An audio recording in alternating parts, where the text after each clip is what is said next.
caminho.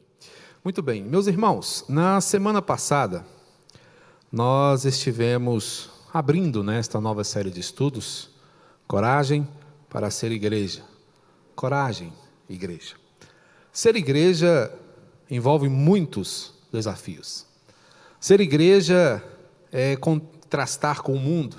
Ser igreja é ir na contramão das perspectivas do mundo. Ser igreja é fazer diferença. E para tanto, muitos, como eu já disse, desafios estão adiante de nós. Hoje, nós vamos caminhar um pouquinho mais, entendendo um segundo aspecto desta guerra em que a igreja se envolve. Vimos que a coragem de uma igreja depende, da graça de Deus. Uma igreja corajosa é necessariamente uma igreja que aprendeu a confiar na graça de Deus, que aprendeu a depender da graça do Senhor.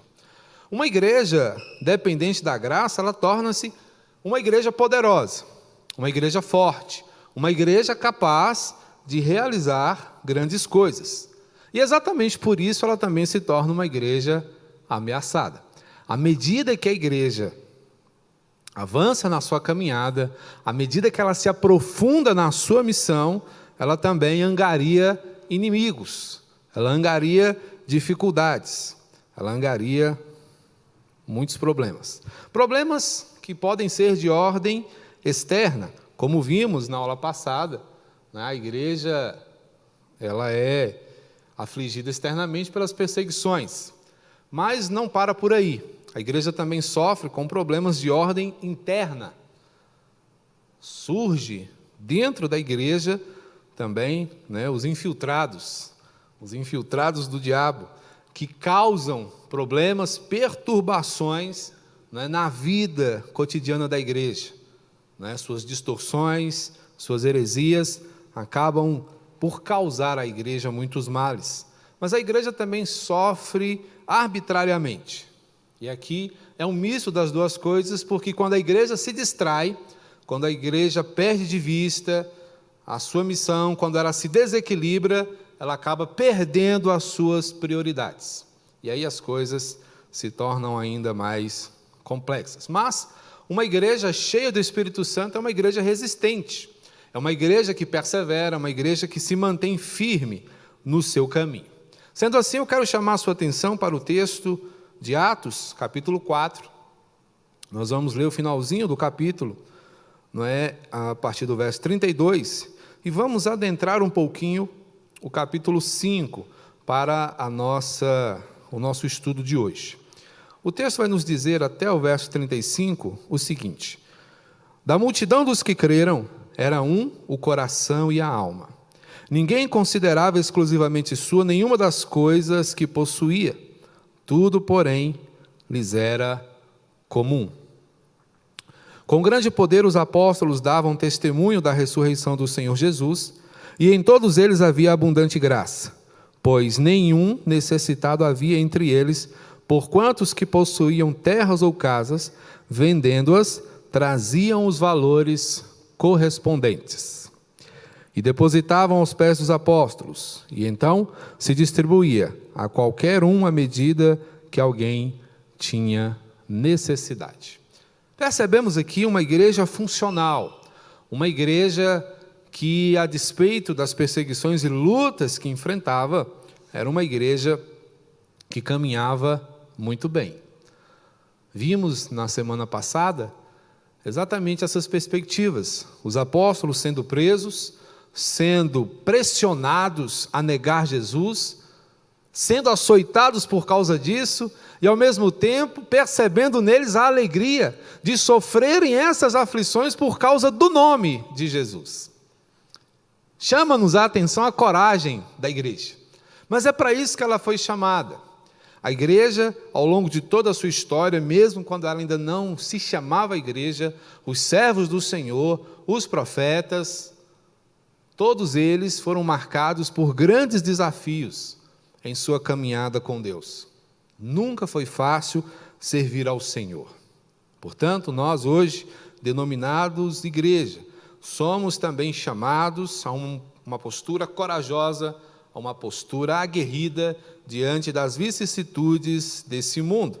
Portanto, é necessário que sejamos resistentes nessa guerra na qual nos envolvemos. John Stott diz algo interessante: a plenitude do Espírito se evidencia tanto nos atos como nas palavras, tanto no serviço como no testemunho, tanto no amor pela família como na proclamação ao mundo.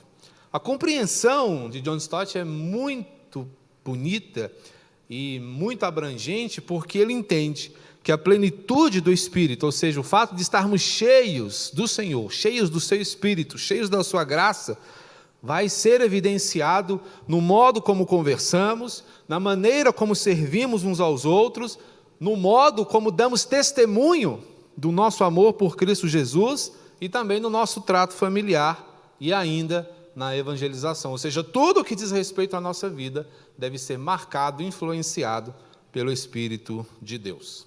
É Ele quem nos guia, é Ele quem nos conduz, é Ele quem nos orienta em toda a nossa caminhada. Portanto, se queremos lutar como igreja, é preciso que resistamos à indiferença. Vivemos dias de grande indiferença, vivemos dias marcados pelo desamor. Muito se tem falado de amor, né, nos últimos tempos. Uma das grandes afirmações, argumentações para o distanciamento é o amor, né? Sem querer entrar no mérito da questão, não estamos aqui tratando da pandemia, mas muito tem se falado de amor, né? Me distancio porque te amo. Mas, a bem da verdade, nós temos visto que ao longo dos últimos anos, nós temos presenciado, testemunhado um esfriamento maciço do amor. Isso em termos de violência, isso em termos de respeito, isso em termos de consideração uns aos outros. Temos visto uma larga, prática do desamor. As pessoas têm cada vez mais amado menos, as pessoas têm cada vez mais se importado menos umas com as outras. E a igreja resiste à indiferença, tornando o amor ativo, trazendo o amor para as suas ações práticas. O amor ele precisa ser vivenciado no dia a dia. O verso 32 do capítulo 4 diz que da multidão dos que creram, era um o coração e a alma. Ninguém considerava exclusivamente sua nenhuma das coisas que possuía. Tudo, porém, lhes era comum.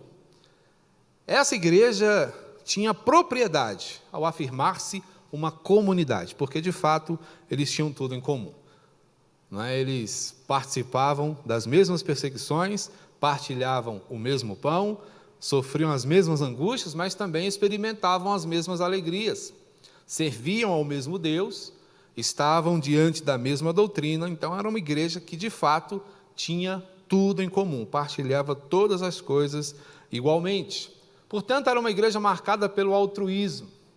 O altruísmo é o amor prático, evidenciado na vida de outrem. É quando você cuida do seu próximo, do seu irmão, é quando você está engajado em fazer o bem para com ele. Era uma igreja também atenta à contribuição. Era uma igreja que se apercebia daqueles que tinham menos. Não era uma igreja indiferente às necessidades dos demais. Era uma igreja que partilhava todas as coisas, era uma igreja solidária, era uma igreja onde as pessoas eram de fato importantes. Interessante observarmos que, naqueles dias, a igreja adorava a Deus, amava as pessoas e usavam as coisas. Em nossos dias, a ordem se inverteu. As pessoas adoram as coisas, adoram pessoas e usam Deus. Essa não é a ordem para a qual o Senhor nos chamou. O Senhor nos chamou de fato para o adorar, nos chamou para amarmos uns aos outros e fazermos das coisas que são bênçãos na nossa vida, úteis para o desenvolvimento do bem comum. Sobre isso, alguns pensadores afirmam verdades interessantes. William Barclay, comentarista bíblico, diz que a sociedade chega a ser verdadeiramente cristã não quando a lei nos obriga a repartir, mas quando o coração nos move a fazê-lo. É interessante a perspectiva de Barclay, porque o que ele afirma para nós é que o amor não pode ser obrigado, não pode ser forçado, não é? Ou praticado por força de lei. Ele tem que surgir de um coração que entendeu que esta é a perspectiva do Senhor para nós. Completando o entendimento, João Calvino, também comentando esse texto, faz um arrazoado sobre o modo de vida da igreja primitiva. E ele diz: naqueles dias os crentes davam abundantemente daquilo que era deles. E olha só, há cerca de 500 anos atrás, Calvino já reclamava, já observava problemas como os nossos. Hoje, não nos contentamos em guardar egoisticamente aquilo que é nosso, mas, insensíveis, queremos roubar os outros. Eles vendiam seus próprios bens naqueles dias. Hoje, é o desejo de possuir que reina supremo. Percebam? Século XVII, Calvino já observava, não é, a indiferença, já observava o egoísmo, já observava uma série de problemas que são muito característicos dos nossos dias. Não é? Mas a igreja, quando empreende uma luta, ela se envolve na prática de um amor ativo, de um amor que não está parado, de um amor que não está omisso, mas de um amor que está agindo, de um amor que está em busca das pessoas, de um amor que faz diferença na vida delas. Mas há um segundo aspecto dessa luta, né, contra a indiferença, que é a maior arma que a igreja tem, que é a pregação, mas uma pregação poderosa. Uma igreja poderosa, ela prega com coragem. Uma igreja poderosa é uma igreja que tem uma mensagem forte, que tem uma mensagem contundente. No verso 33, a referência está errada aí, diz assim: com grande poder, os apóstolos davam testemunho da ressurreição do Senhor Jesus, e em todos eles havia abundante graça. Uma igreja cheia do Espírito Santo, uma igreja pronta para a guerra, é uma igreja que tem algo a dizer, é uma igreja que tem uma mensagem que vai fazer a diferença. É importante observarmos que esta capacitação vista na igreja primitiva foi resposta de oração. Eles pediram a Deus que lhes abrisse porta, que lhes abrissem condições para que eles anunciassem. Eles queriam pregar, eles queriam falar. E olha, irmãos, que era perigoso fazê-lo. Pregar naqueles dias equivalia a assinar uma sentença de morte. Mas aquela igreja transbordava do Espírito Santo, aquela igreja estava cheia de Deus, e aquela igreja não podia ficar calada. Uma igreja poderosa, uma igreja cheia do Espírito Santo, é uma igreja que não se contém na pregação do Evangelho. É uma igreja que segue firme, entregando a mensagem que ela possui. Era uma igreja intrépida. E essa intrepidez ainda é recomendada a nós nos dias de hoje. Um dos grandes problemas da igreja odierna é que ela tem se calado. A igreja tem se distraído. A igreja tem perdido tempo com coisas de só menos importância e tem deixado de lado a mensagem. Tem adocicado a mensagem. Isso, quando prega, ela tem adocicado a mensagem. Ela tem pregado para agradar egos. Os púlpitos hoje estão se tornando divãs. As pessoas vêm ao culto para receberem massagem no seu ego, para ouvirem que elas são lindas, são bonitas, são boas. E não há nada de errado em reconhecer o valor de alguém, mas é preciso que a verdade seja dita, é preciso que pecadores sejam arguídos de seus pecados, é preciso que a verdade seja anunciada, é preciso que olhos sejam abertos, e é por meio da pregação, é por meio da mensagem, é por meio do Evangelho que a igreja faz isso. É quando ela testemunha de Cristo, é quando ela assume a responsabilidade, o papel de ser semelhante a Cristo, que a igreja transtorna o mundo. Porque esse é o poder que a igreja possui. E a igreja é poderosa quando ela depende. A igreja não é poderosa quando ela é autossuficiente, quando ela entende que não precisa de mais nada. Em Apocalipse, nós vemos uma asseveração de Jesus a uma igreja que se acha rica, que se acha poderosa, e o Senhor Jesus diz: você é pobre, cego e nu. Porque é uma igreja que se reconhecia autônoma. Então a autonomia é prejudicial, mas a dependência, ela fortalece a igreja. Não é a igreja que persuade, é o Senhor. Nossa mensagem não deve ser um mero convencimento, não deve ser a venda de boas ideias, não deve ser a venda de promessas, mas deve ser o anúncio da vontade do Senhor. E é na sabedoria que vem do Senhor que a igreja caminha, pregando poderosamente, transformando vidas através da sua mensagem. Uma igreja pronta para a guerra, ela tem amor ativo, pregação poderosa, mas também possui piedade prática. A piedade, ela envolve uma série de questões de cunho de fé, como a misericórdia, a compaixão e o entendimento. Esta igreja, que hoje exemplifica para nós a caminhada do povo de Deus, fazia isso. Verso 34 e 35 diz: pois nenhum necessitado havia entre eles, porquanto os que possuíam terras ou casas, vendendo-as, traziam os valores correspondentes e depositavam aos pés dos apóstolos. Então se distribuía qualquer um à medida que alguém tinha necessidade. Era uma igreja generosa. Essa prática de vender suas propriedades e entregar o valor integral não era um mandamento, não era um dogma. Não, a gente vai ver daqui a pouco um problema que se dá diante dessa prática aqui. Mas é interessante a gente observar que existia naquela igreja as pessoas cujo coração não cabia no peito, pessoas extremamente generosas. E essa generosidade não era fruto, não é da sua bondade inerente, mas era resultado da fé, já era obra do Senhor naqueles corações. Era uma igreja, portanto, marcada pela compaixão, marcada pela partilha, marcada pelo amor altruísta.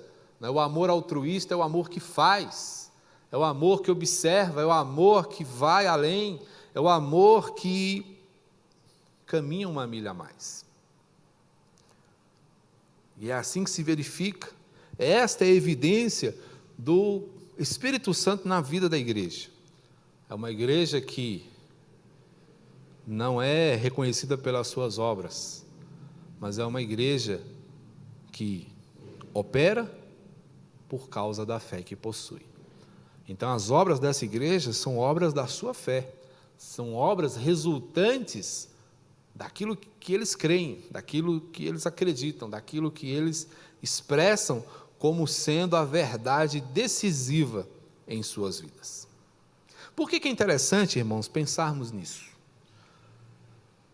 Hoje o nosso propósito é pensar sobre uma igreja resistente, uma igreja que entenda que ela está em meio a uma guerra e nesta guerra ela tem que resistir. Começamos por aqui pensando no amor, mas vamos chegar às lutas que muitas vezes são as mais difíceis de serem vencidas, porque são aquelas lutas de ordem interna.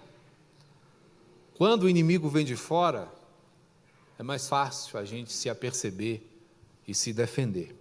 Mas quando o inimigo surge de dentro, quando o inimigo é um problema inerente, aí o desafio é maior, mas é possível vencer também.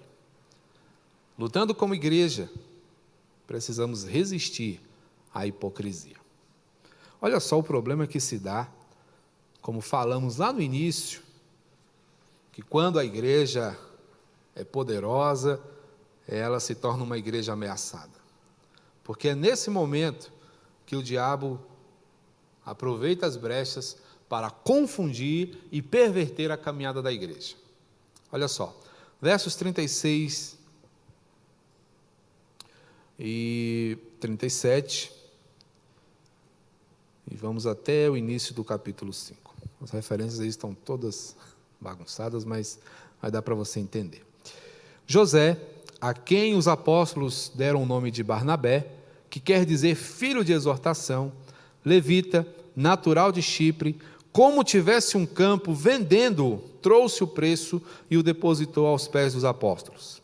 Entretanto, certo homem chamado Ananias, com sua mulher Safira, vendeu uma propriedade, mas em acordo com sua mulher reteve parte do preço, e levando o restante depositou aos pés dos apóstolos. Então disse Pedro: Ananias, por que encheu Satanás teu coração para que mentisse ao Espírito Santo, reservando parte do valor do campo? Conservando porventura não seria teu? E vendido não estaria em teu poder? Como, pois, assentaste no coração este desígnio? Não mentiste aos homens, mas a Deus. Olha só, interessante aqui o problema que se dá. Barnabé tinha uma propriedade, tinha um campo, tinha um lote. Ele resolveu no seu coração: eu vou vender esse lote e vou doar o dinheiro para a obra de Deus. E ele chegou e fez. Colocou todo o dinheiro lá. Uma atitude honrosa, nobre, e que chama a atenção de toda a igreja. O pessoal fica feliz e reconhece a grande fé de Barnabé. Existia ali um casal, Ananias e Safira. Safira, significado do nome, bela. Ananias, Deus me favorece, algo assim. Me fugiu agora a memória. Pessoas cujo nome tinha um significado belíssimo, mas cujas atitudes distavam muito, não é, do significado do seu nome. Ananias tinha também um campo e disse: olha, vamos fazer o seguinte, vamos vender esse lote. Só que aí a gente chega lá e diz: o lote foi tanto, nós vendemos e demos o dinheiro à igreja. Só que nós vamos guardar um pouco, tá certo? É só para a gente fazer um nome, é só para o pessoal ver que a gente também é generoso igual Barnabé. Só que Barnabé não contava com a sondagem do Senhor no seu coração.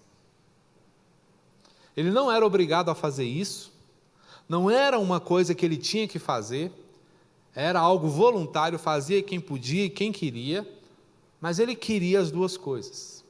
Ele queria o lucro da venda e ele queria o reconhecimento pelo feito. E ele combinou com Safira: ó, vamos vender por 100, a gente entrega 50, diz que foi por 100, mas a gente leva 50. O que você acha? Não, beleza. Combinado? Combinado. Olha só que triste. E aqui, irmãos, onde nós encontramos os riscos de uma fé insincera. O exemplo de alguns, muitas vezes, causa inveja nos outros. E isso evidencia e causa uma luta interna da igreja. Um problema interno, é um problema para todo mundo. Reverendo Hernandes, comentando esse texto, diz algo interessante: ao doar, orar e jejuar, muito facilmente desviamos o olhar de Deus e focamos os aplausos das pessoas. Essa é a hipocrisia sutil que ameaça permanentemente nossa vida de fé. Corremos o risco, irmãos, de fazermos para sermos vistos, de trabalharmos para sermos reconhecidos, de pregarmos para sermos aplaudidos, de doarmos para sermos reconhecidos. E assim surgem, né, os donos de igreja, aquelas famílias que muitas vezes mandam em tudo. Um dia desse no interior, cheguei numa igreja, não é evangélica. E aí eu entrei na igreja e comecei a perceber que em cada banco tinha uma placa. Aí eu, curioso, né, eu cheguei. Aí estava o nome lá, família tal. Aí eu olhei na outra, família tal. No outro banco, família tal. Eu falei, uai, esses bancos têm dono. Aí eu perguntei a alguém dali, ué, por que esse não? Porque cada família doou um banco. E só a família senta no banco. Eu falei, uai, como é que é isso? São problemas que surgem muitas vezes na comunidade de fé. Porque nós temos uma dificuldade com a qual nós precisamos lutar todos os dias. À medida que a igreja se torna gloriosa, a fúria de Satanás aumenta contra ela. À medida que a igreja avança, influenciando o mundo, cresce a ira do diabo contra ela. E ele vai usar os seus pontos fracos para que ela possa ruir de dentro para fora. E como ele faz isso? Contaminando corações. E foi isso que ele fez com Ananias e Safira, contaminou o coração deles. Por isso, igreja, combata corajosamente, primeiro, a sutileza inimiga. Entretanto, certo homem chamado Ananias, com sua mulher Safira, vendeu uma propriedade, mas em acordo com a sua mulher, reteve parte do preço, e levando o restante, depositou aos pés dos apóstolos. Ananias e Safira queriam viver de aparência, mas a essência dos dois era maligna. Assentaram no coração uma mentira. As motivações deles eram falsas, porque eram pautadas no egoísmo, na mentira e na dissimulação. Aparentavam, uma perspectiva piedosa, mas no fundo não eram crentes. No fundo, não referendavam o ensino do Senhor. Esse é o risco que a igreja corre, de ser sutilmente levada para longe da vontade do Senhor. Portanto, precisamos nos lembrar do conselho do profeta, de termos cuidado com o nosso coração. Jeremias 17, verso 5, desesperadamente corrupto é o coração. Portanto, precisamos ter muito cuidado com os nossos pensamentos, com as nossas intenções, com os nossos interesses. Portanto, igreja, combata corajosamente a sutileza inimiga que pode brotar em cada um de nós. Igreja, combata corajosamente a autoconfiança trágica. Então Pedro disse, Ananias, por que encheu Satanás teu coração? Por que você mentiu para Deus? Você acha que Deus não saberia o que você fez? É grave o problema de Ananias, porque Ananias ele poderia facilmente, como qualquer um de nós, pode facilmente enganar a igreja. Você pode mentir para um irmão, você pode mentir para o pastor pode mentir para vocês. Nós podemos nos enganar uns aos outros o quanto quisermos, mas não podemos enganar a Deus, não podemos mentir ao Espírito Santo. Ainda mais quando não é necessário, nunca é necessário, mas nesse caso não era mesmo. Pedro fala, rapaz, o terreno era seu, para que você fez isso? Ficou patente que Ananias e Safira queriam somente aparecer, somente o reconhecimento, queriam um nome, e eles caíram na tentação e na cilada do diabo, e abraçaram uma fé fraudulenta. A fé deles era uma fraude, não era fé, era confiança neles mesmos. Portanto, se entregaram ao coração corrupto e roubaram a Deus. Se deram, era do Senhor. Então vemos aí uma crise de integridade. Infelizmente não é algo incomum, E eles foram ególatras. Qual era o objetivo da adoração, o alvo da adoração? Eles mesmos. Quando adoramos a nós mesmos, incorremos em grave risco e prejudicamos a caminhada da igreja. Prejudicamos a nossa caminhada como igreja. Portanto, é preciso combater a autoconfiança trágica. É preciso que dependamos do Senhor, é preciso que nos amparemos no seu amor, é preciso que estejamos firmados nos seus ensinamentos, para que não incorramos nesse tipo de erro, para que não sejamos tentados a seguir os conselhos práticos do nosso coração. Portanto, precisamos, como igreja, combater a autoconfiança, que certamente vai nos colocar em uma grave tragédia. Mas também, como igreja, devemos combater corajosamente o orgulho condenável. Ouvindo estas palavras, Ananias caiu e expirou, sobrevindo grande temor a todos os ouvintes. O pessoal que estava ali perto percebeu, entendeu quão perigoso era mentir ao Espírito Santo, quão perigoso era tentar enganar a Deus. É tão gracioso, irmãos, pensarmos que quando a igreja é tocada por bons exemplos, o povo aprende, mas que também, quando o Senhor julga, não é? Quando o Senhor condena, nós também crescemos com isso. O Senhor estava aqui condenando o orgulho daquele casal. O Senhor julgou. O tratamento do Senhor tinha como propósito a preservação da igreja. Quando o Senhor disse que as portas do inferno não prevaleceriam contra a sua igreja, Ele estava falando sério. Não sabemos qual foi o fim, né, de Ananias e Safira. Sabemos que eles morreram, encerraram a sua caminhada terrena naquele dia. Né, talvez o Senhor tenha feito com eles como Paulo fez com aquele rapaz, que o entregou a Satanás para que no último dia, não é, fosse salvo pelo menos a alma. Não sabemos. Mas temos aqui uma grande certeza, que o Senhor fez aquilo para que a igreja se disciplinasse. E você poderia me perguntar, mas por que Deus hoje não mata os mentirosos que tem na igreja? Por que Deus hoje não fulmina, as pessoas que causam problema à igreja? Porque nós temos o ensino, nós temos a mensagem, nós temos o exemplo. E por esse exemplo nós podemos ter certeza, irmãos, de que o Senhor sonda os corações, de que o Senhor sabe qual é a minha motivação, de que o Senhor sabe qual é a motivação de cada um de vocês. Portanto, nós não podemos caminhar achando que Deus está dormindo, que Deus está cochilando, que Deus não está ouvindo a fofoca que você faz, que Deus não está observando a infidelidade que você pratica, que Deus não está de olho na crueldade que você nutre no seu coração, porque Deus está vendo.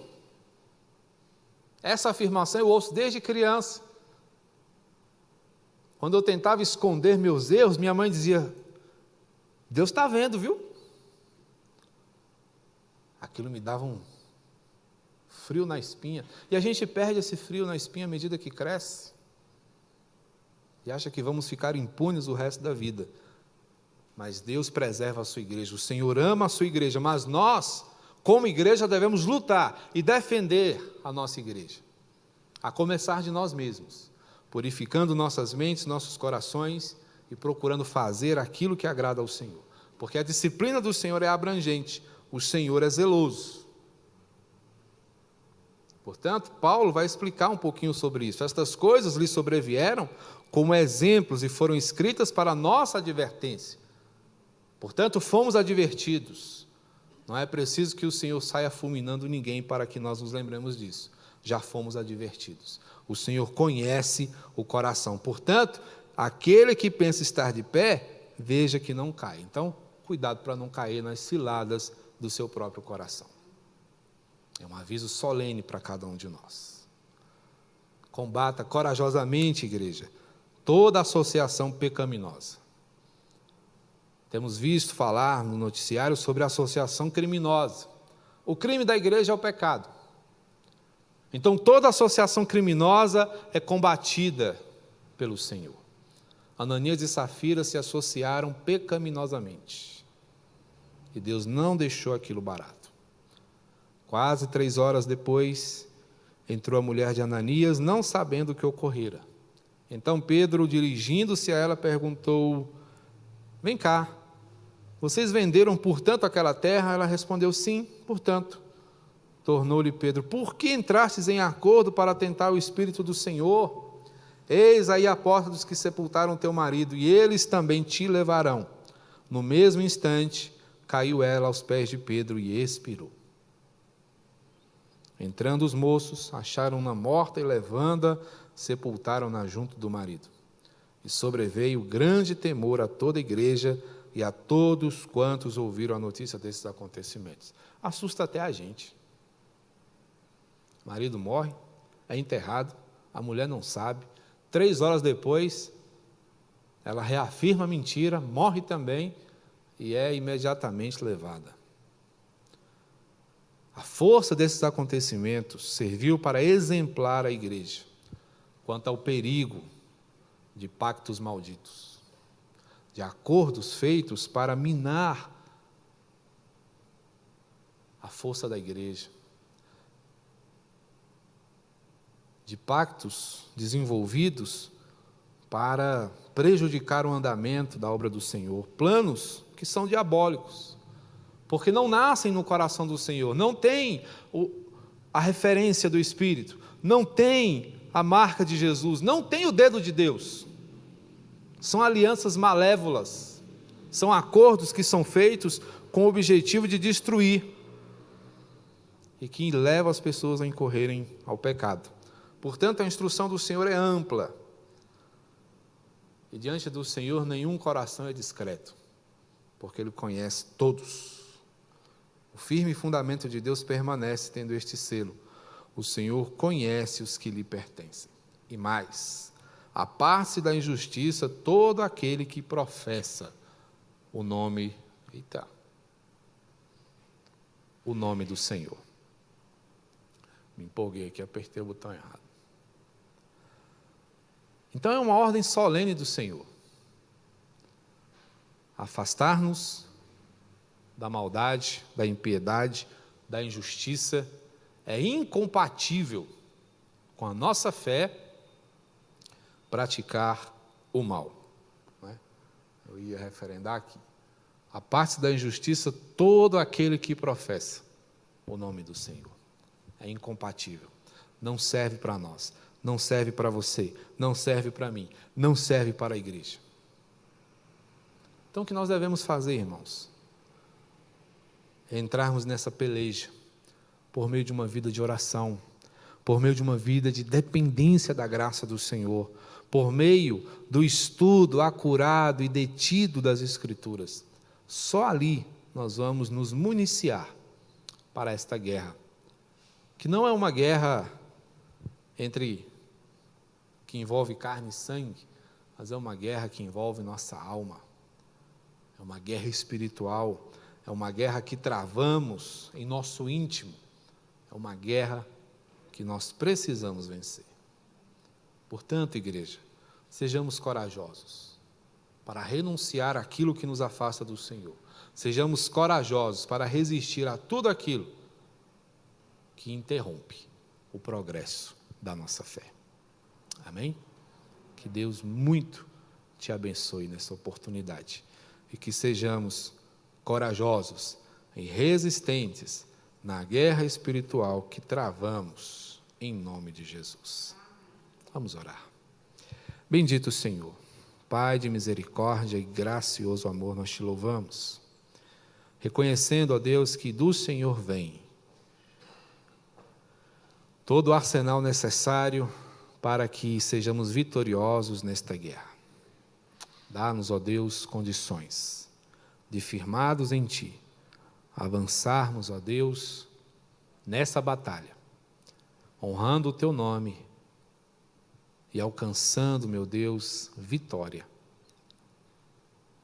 Ó Deus, protege a Tua igreja, desperta o Teu povo, torna-nos, ó Deus, atentos para as ciladas do inimigo, que não haja em nós, ó Deus, abertura, brecha, ou mesmo janelas abertas para as suas investidas malignas, mas que corajosamente, ó Deus, a Tua igreja repreenda os ardis de Satanás e caminhe na dependência inequívoca do Senhor.